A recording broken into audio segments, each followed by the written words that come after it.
Cerita dimulai ketika sebuah taksi mewah membawa seorang penjahat yang baru saja terbebas dari penjara. Penjahat itu dibebaskan lebih awal dari hukuman seumur hidupnya. Orang-orang tidak senang dan menuntutnya agar dihukum kembali. Kim Do-ki, sopir taksi tersebut, membawa penjahat itu ke sebuah tempat untuk diasingkan.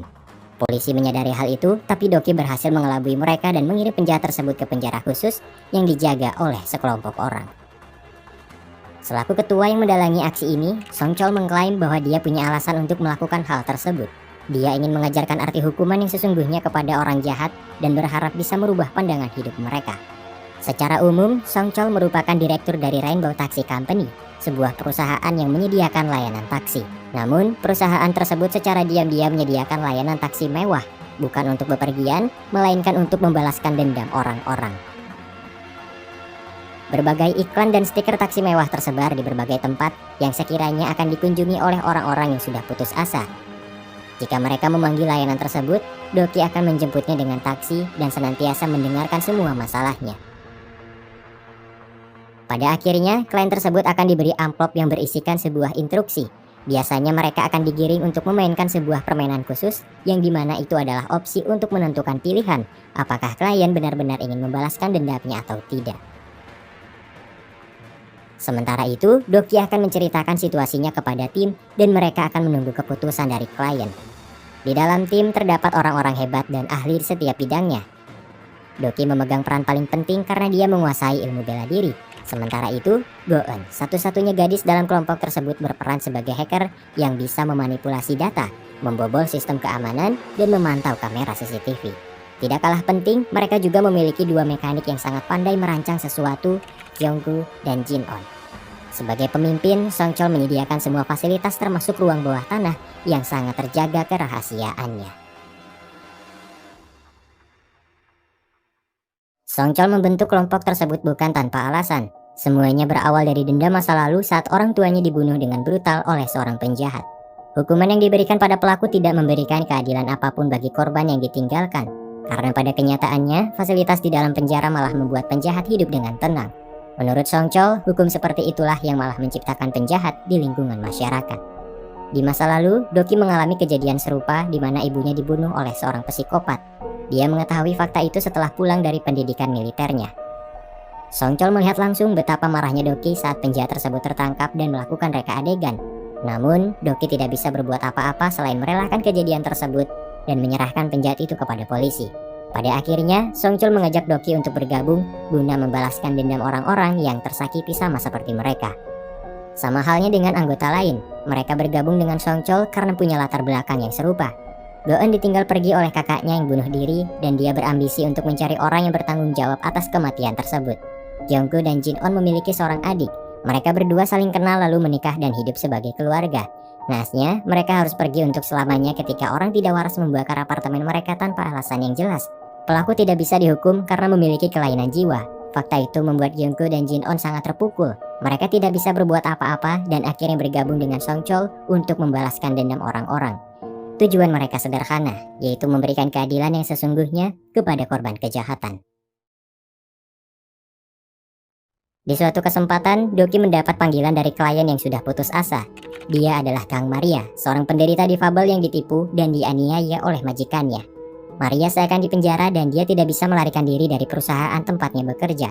Bahkan ketika dia berhasil meminta pertolongan pada polisi, itu hanya sia-sia karena polisi setempat juga bagian dari kelompok tersebut.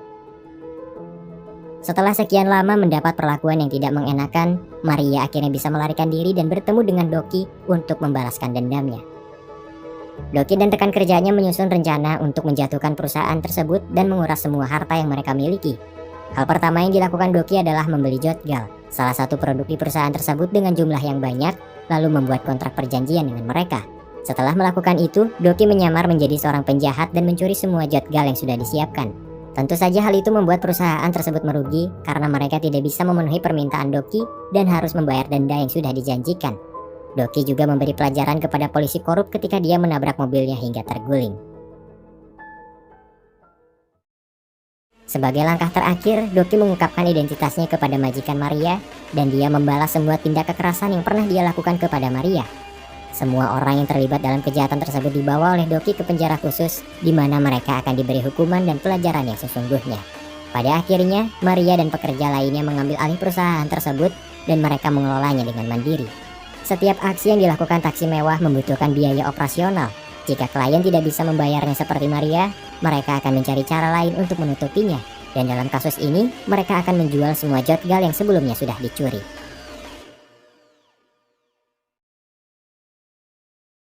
Setiap aksi yang dilakukan Doki membuat seorang jaksa tertarik untuk menyelidikinya. Dia adalah Kang Hana, sosok penegak keadilan yang berpegang teguh pada hukum.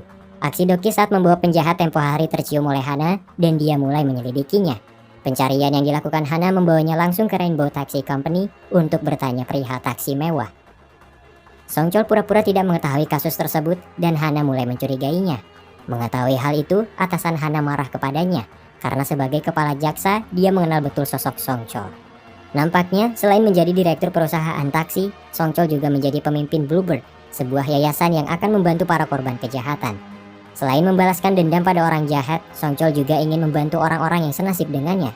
Citra baik itulah yang membuat kepala jaksa percaya bahwa Songchol bukanlah orang yang mendalangi kasus ini. Songchol memiliki maksud dan tujuan yang mulia, tapi menculik para penjahat dan menghakiminya sendiri merupakan hal yang salah di mata hukum. Pada akhirnya, Songchol harus bersandiwara di hadapan Hana sebagai jaksa yang mulai menyelidiki kasusnya. Layanan taksi mewah terus berlanjut. Kali ini mereka mendapat panggilan dari Jungmin, seorang siswa yang dibully oleh teman-teman sekolahnya. Jungmin dibesarkan oleh seorang ibu yang hanya bekerja di pasar sebagai penjual ikan. Para penundung itu selalu mengejek Jungmin dan mereka memerasnya setiap minggu. Bahkan mereka tega mencelakainya hanya untuk menerima uang kompensasi. Jungmin diancam supaya tidak melapor. Dia putus asa dan akhirnya memanggil layanan taksi mewah untuk membalaskan dendamnya. Sementara itu, Goon bertanya kenapa mereka harus bertindak serendah itu untuk menghadapi anak SMA. Songchol menjelaskan bahwa tindak bullying mungkin bagian kecil dari masa remaja, tapi bagi mereka yang mengalami, itu mungkin situasi antara hidup dan mati. Oleh karena itulah, mereka harus segera menyelesaikan masalah ini. Setelah menyusun rencana, Doki ditugaskan untuk menyamar sebagai guru sementara di sekolah Jungmin. Doki memposisikan dirinya sebagai guru kikuk yang akan menjadi sasaran empuk bagi para perundung. Setelah mendapat perhatian dari mereka, Doki membiarkan dirinya tertindas sebelum akhirnya dia memberi pelajaran telak kepada mereka. Doki menjebak para perundung itu dengan barang terlarang dan dia mengancam akan melaporkan mereka ke polisi jika berulah. Pada akhirnya, para perundung itu terpaksa mengikuti kemauan Doki, bahkan saat dia memeras mereka dengan uang. Setelah membalas semua perbuatan mereka, Doki dihadapkan dengan situasi di mana para perundung itu menyewa sekelompok orang untuk menghabisinya. Sayangnya, itu merupakan tindakan yang sia-sia karena mereka bukan tandingan Doki. Pada akhirnya, para perundung itu jera dan pemimpin mereka Sung Tae mendapat hikmah dari pembalasan tersebut.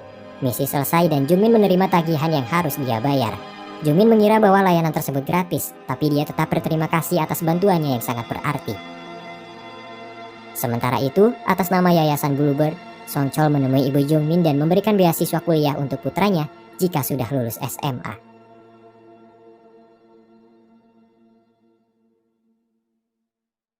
Sebagai jaksa, Hana mulai banyak menyelidiki kasus kejahatan. Selain kasus taksi mewah yang masih menjadi misteri, Hana menemukan kasus kekerasan yang dilakukan oleh direktur perusahaan cloud ternama.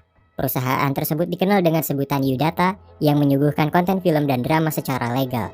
Pemimpin perusahaan tersebut menyekap dan menyerang bawahannya sendiri karena masalah internal. Merasa tertindas, Yongmin selaku korban memberikan kesaksiannya kepada Hana secara langsung. Namun, beberapa hari kemudian kasus tersebut dinyatakan telah dicabut karena kedua belah pihak sudah berdamai. Pada kenyataannya, Yongmin diserang dan diancam untuk membatalkan gugatannya. Hana tidak bisa melanggar peraturan dan akhirnya dia hanya bisa menyelidiki kasus itu secara diam-diam. Dalam prosesnya, Songchol menemukan laporan kasus tersebut dan memberikannya kepada Doki. Setelah membaca dan memahami penderitaan korban, Doki memutuskan untuk membalaskan dendamnya meskipun korban tidak memanggil layanan taksi mewah. Pada akhirnya, Hana menyelidiki kasus tersebut dengan jalur hukum, sementara Doki, dia menggunakan caranya sendiri. Setelah menyusun rencana dengan anggota lain, Doki mendapat peran untuk menyamar sebagai karyawan di perusahaan Udata. Resume palsu yang disiapkan Goen membuat para petinggi di sana kagum dan akhirnya dia dijadikan manajer. Namun itu belum cukup, Doki harus bergabung ke dalam tim inti untuk menyelidiki seberapa buruknya perusahaan tersebut. Setelah berusaha keras mencuri perhatian direktur, Doki akhirnya diterima ke dalam tim inti dan dia mulai melakukan investigasi.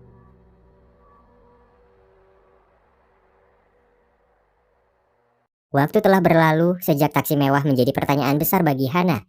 Dia juga akhirnya bertemu dengan Doki saat atasan mereka mengadakan pertemuan. Doki memperkenalkan dirinya sebagai orang yang bekerja untuk Songchol di Yayasan Bluebird. Hubungan Hana dengannya tidak terlalu baik dan hanya sebatas saling mengetahui. Namun, semuanya mulai berubah ketika Hana tahu bahwa Doki bekerja di perusahaan Yudata. Doki tidak bisa menceritakan motifnya dan dia membuat alasan bahwa dirinya sudah tidak bekerja untuk Songchol. Hana membiarkan semuanya berlalu hingga akhirnya dia merasa geram ketika Doki terlihat dekat dengan para petinggi Yudata yang merupakan tersangka kejahatan. Doki berusaha untuk mengabaikan Hana dan fokus pada misinya. Setelah diterima ke dalam tim inti, Doki akhirnya tahu bahwa perusahaan tersebut benar-benar buruk. Ketika Doki mendapat akses ke dalam server perusahaan, dia menghubungkan komputernya dengan Go-eun untuk diretas. Dan ternyata perusahaan tersebut diam-diam mengunggah video ilegal. Namun yang membuatnya menjadi lebih buruk adalah konten unggulan mereka merupakan video dewasa milik kakak Go-eun yang tersebar. Di masa lalu, kakak Go-eun diceritakan memiliki hubungan spesial dengan seorang pria.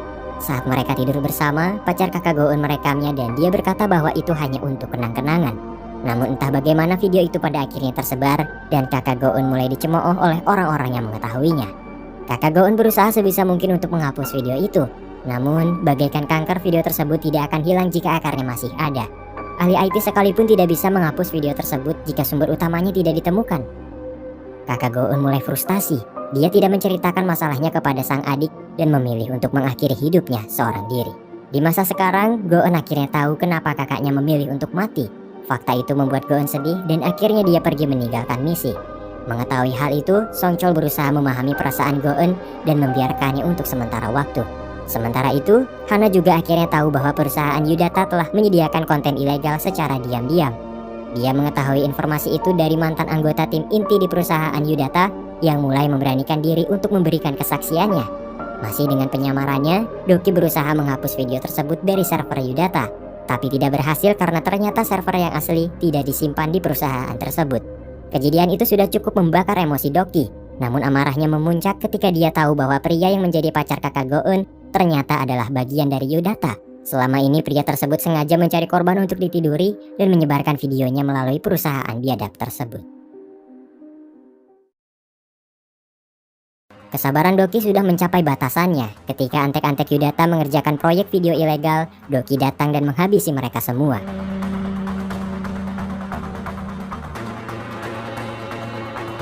Direktur mulai menyadari siapa Doki dan dia menangkapnya. Direktur juga menyekap mantan anggota tim inti yang membocorkan rahasianya kepada jaksa Hana.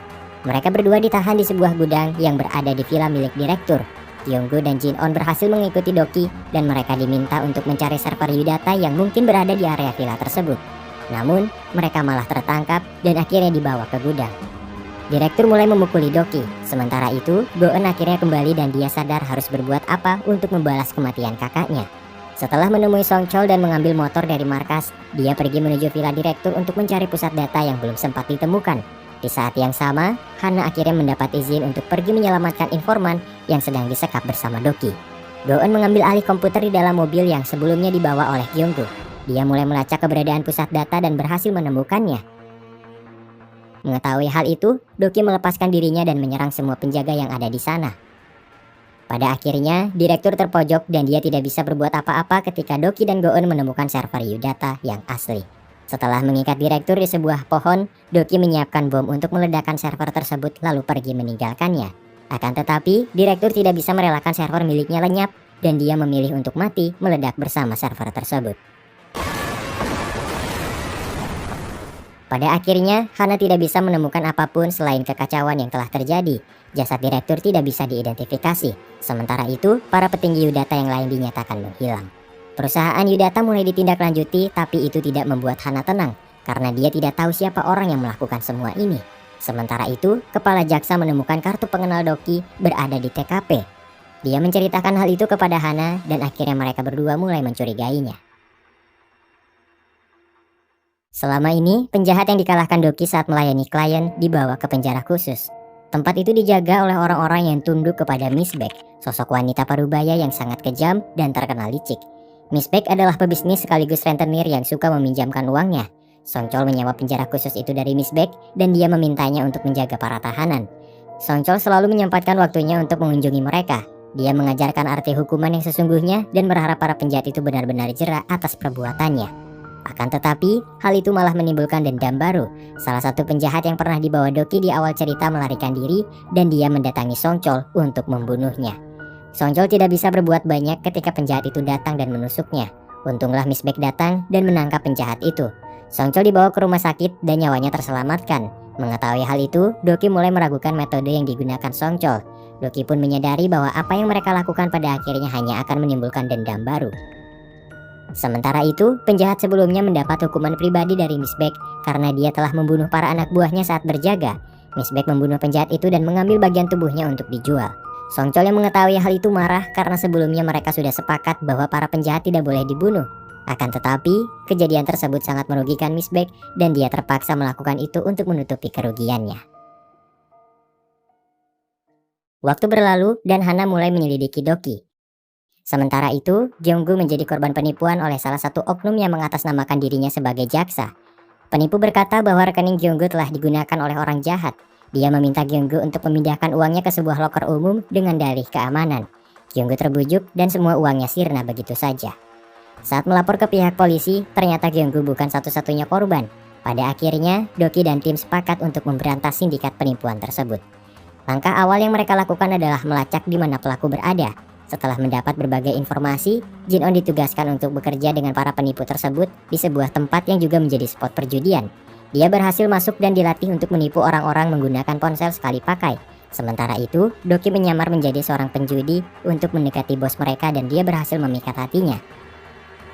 Jin-on terpaksa menipu orang-orang, tapi dia akhirnya menemukan nomor rekening yang digunakan bos untuk menyimpan uangnya. Go-eun tidak bisa meretasnya, tapi dia bisa membuat rekening tersebut terblokir. Ketika bos itu mengganti pin nomor rekening, Doki dan Go-eun menyadapnya dan akhirnya mereka bisa membuka rekening tersebut untuk mengambil semua uangnya. Pada akhirnya, penipu tersebut merasakan karma dan dia ditinggalkan Doki dengan perasaan yang hancur berkeping-keping. Bos dan para anak buahnya ditelantarkan di sebuah kapal dan dibiarkan terombang-ambing di tengah laut. Doki tidak menangkap mereka untuk ditahan di penjara karena menurutnya itu bukan pilihan yang tepat. Uang yang mereka ambil pun pada akhirnya dikembalikan kepada korban.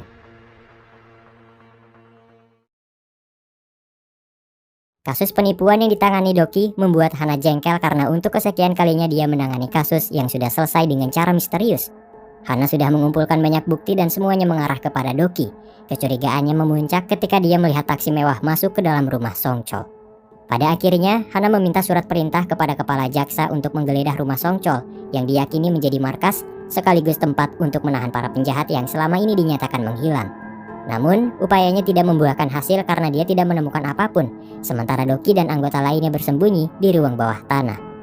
Hana sangat yakin bahwa Doki adalah sosok di balik misteri taksi mewah, tapi dia belum bisa menangkapnya karena tidak memiliki bukti yang kuat. Keadaan itulah yang membuat Doki kurang menyukai hukum dan aparat yang bekerja di bidangnya. Seperti Hana, dia sudah tahu bahwa Doki adalah pelaku, tapi tidak bisa menangkapnya. Begitu juga dengan penjahat lain yang akan dibebaskan hanya karena kekurangan bukti. Hana membela dan berkata bahwa mereka melakukan itu untuk mencegah munculnya ketidakadilan. Akan tetapi, Doki memiliki pandangan yang berbeda. Dia lebih memahami penderitaan korban dan tahu apa yang menurutnya adil bagi mereka. Sebagai teman, kepala jaksa meminta maaf kepada Songchol karena telah mencurigainya. Dia juga meminta Hana untuk melupakan kasus taksi mewah dan memintanya untuk fokus pada pekerjaannya yang lain. Sementara itu, layanan taksi mewah terus berlanjut. Klien mereka saat ini adalah seorang pendeta yang baru saja kehilangan putranya karena kasus pembunuhan. Pendeta itu percaya bahwa putranya masih hidup dan dia meminta layanan taksi mewah untuk mencarinya. Namun, Doki menegaskan bahwa tugas mereka adalah untuk balas dendam. Dengan iman yang kuat, pendeta itu akhirnya menolak untuk balas dendam dan mengklaim bahwa putranya masih hidup. Sementara itu, Hana juga mengatasi kasus pembunuhan yang sama dan dia mulai menyelidikinya. Walaupun klien taksi mewah menolak untuk balas dendam, Doki dan Songchol tidak bisa mengabaikan kasus tersebut karena orang yang menjadi tersangka adalah anak buah Miss Baek yang secara tidak langsung menjadi rekan bisnis mereka. Sementara itu, Hana berhasil menemui satu-satunya saksi kasus pembunuhan tersebut. Dia adalah teman tersangka yang berkhianat dan berencana untuk memberitahu Hana apa yang sebenarnya terjadi. Namun, dua anak buah Miss Baek yang kembar identik memburu saksi tersebut dan menangkapnya. Hana meminta rekan kerjanya Minho untuk membantu informan tersebut. Akan tetapi, Minho terbunuh saat berkelahi dengan anak buah Miss Baek dan nyawa informan itu pun tidak terselamatkan. Kejadian itu membuat Hana sangat terpukul, mengingat Minho adalah satu-satunya orang yang selalu membantunya selama ini. Hana juga akhirnya sadar dengan perkataan Doki sebelumnya. Dia tidak bisa berbuat apa-apa dan pada akhirnya menggunakan layanan taksi mewah untuk membalaskan dendamnya. Walaupun keputusan tersebut bertolak belakang dengan hukum, Hana tidak punya pilihan lain. Doki dan yang lainnya mulai menyelidiki kasus tersebut. Mereka menemukan petunjuk bahwa anak buah Miss Baek menggunakan cairan kimia untuk menghancurkan jasad korban. Mengejutkannya, anak buah Miss Baek ternyata sudah banyak membunuh orang dan menjual bagian tubuhnya. Dalang utamanya adalah Miss Baek, tapi dia pura-pura tidak terlibat dalam kasus tersebut. Pada akhirnya, Miss Baek menyadari bahwa Song Chol kini sudah menjadi musuhnya. Dia membawa semua tahanan Song Chol menggunakan bus demi keuntungannya sendiri. Namun, di tengah perjalanan para tahanan itu berhasil membajak bus tersebut. Sebagian dari mereka kabur dan sisanya memutuskan untuk balas dendam kepada Doki. Mereka adalah bos Jotgal dan anak buahnya, salah satu manajer Yudata, serta mantan pacar kakak Go-eun. Namun, rencana mereka gagal karena anak buah Miss Baek yang lain berhasil menangkap mereka. Sementara itu, salah satu anak buah Miss Baek yang menjadi tersangka berhasil ditangkap oleh Doki.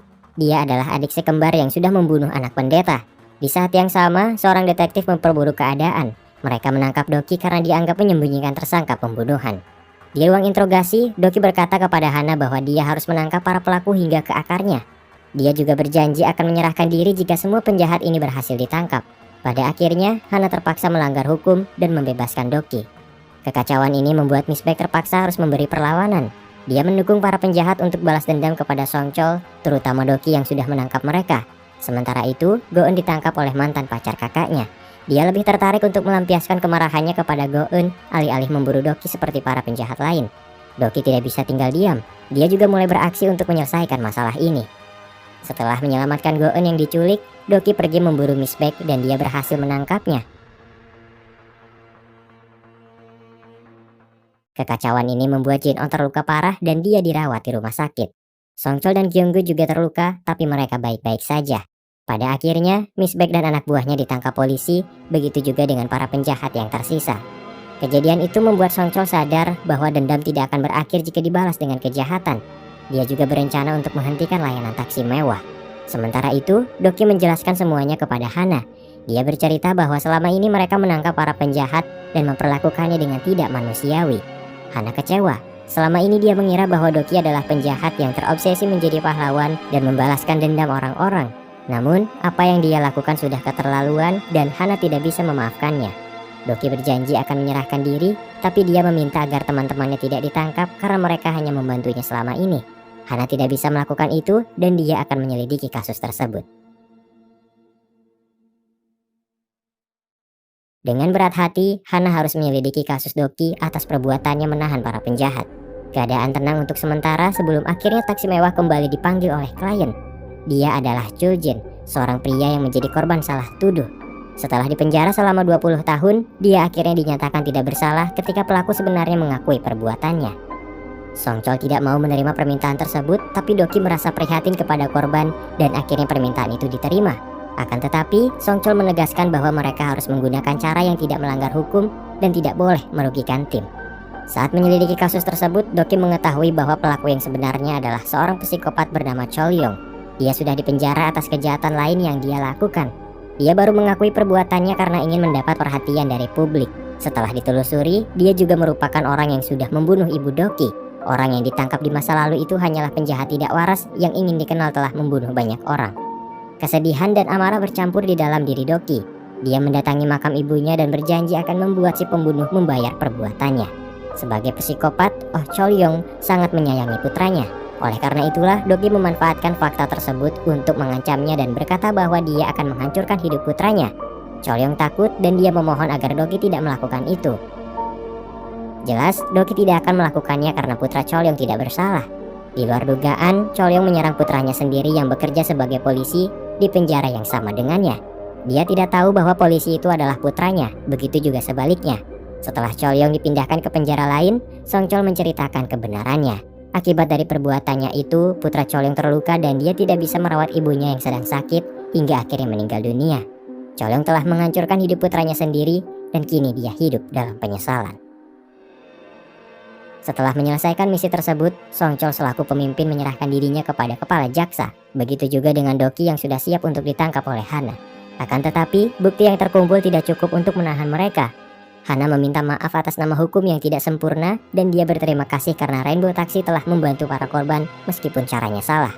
Kasus tersebut akhirnya ditutup, tapi Hana harus dihukum karena telah membebaskan Doki di kejadian sebelumnya.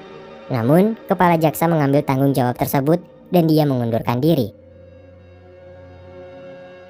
Pada akhirnya, layanan taksi mewah terus berlanjut. Namun kali ini mereka menggunakan dua sisi hukum yang berbeda. Mengejutkannya, jaksa Hana bergabung dengan mereka dan siap memberikan hukuman yang adil bagi para pelaku kejahatan. Balas dendam memang dapat memuaskan hati, tapi itu tidak mengubah keadaan menjadi lebih baik. Tidak ada larangan untuk melakukan balas dendam. Namun, pilihlah cara paling elegan jika ingin melakukannya, karena dendam tidak akan berakhir jika dibalas dengan kejahatan.